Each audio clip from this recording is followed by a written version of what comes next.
স্বাগত। আজকে আমরা দেখাবো ইন্ডাস্ট্রিয়ালে বিভিন্ন জায়গায় যে বোর্ডগুলো ব্যবহার করা হয়, বক্সগুলা, অনেকগুলো আইটেমের বক্স আপনাদেরকে দেখাবো। অনেকগুলো আইটেম এখানে নাই, থাকলে দেখাতাম। আমি স্টোরে আসছি, স্টোরে আজকে ওগুলা নাই, এই কারণে দেখাতে পারি না। আমরা দেখাচ্ছি এখানে কী কী বক্সগুলো আমরা ব্যবহার করি সচরাচর। বেশিরভাগ যে বক্সগুলো ব্যবহার করা হয় ওই বক্সগুলো আপনাদেরকে দেখাবো। যেমন এই বক্সটা অনেক বেশি ব্যবহার করা হয়।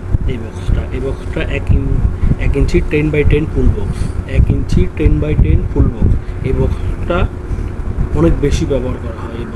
এই বক্সটা ব্যবহার করা হয় ফায়ার লাইনে, ব্যবহার করা হয় ডাটার লাইনে, ব্যবহার করা হয় ইলেকট্রিক্যাল লং ডিস্টেন্সে ফাইবিংয়ের ক্ষেত্রে ব্যবহার করা হয়। তারপর আমরা আরও একটি দেখাবো। এটি অনেক ব্যবহার করা হয় সুইচ বোর্ড, 1 গ্যাং সুইচ বোর্ডে, পাওয়ার সকেটে এই বক্সটি ব্যবহার করা হয়। 7x7, এটা 7x7 বক্স। আর এটা হলো 3/4 ফুল বক্স, এটা 10x10 3/4 ফুল বক্স। এটি হলো 10x10 3/4 ফুল বক্স।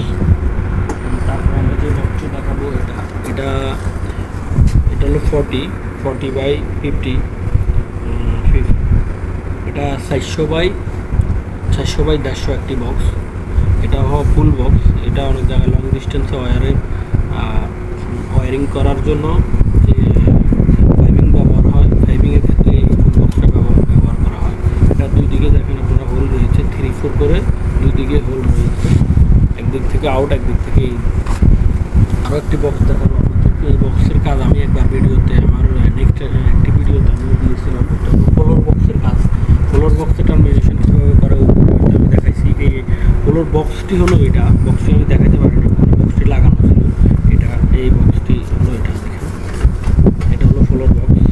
এটাতে ডাটা লাইন থাকে, পাওয়ার লাইন থাকে, চার্জারের লাইন থাকে। এতে খুলতে দেখতেছেন আপনারা এই বক্সটি বিভিন্ন দিকে আপনারা দেখেন।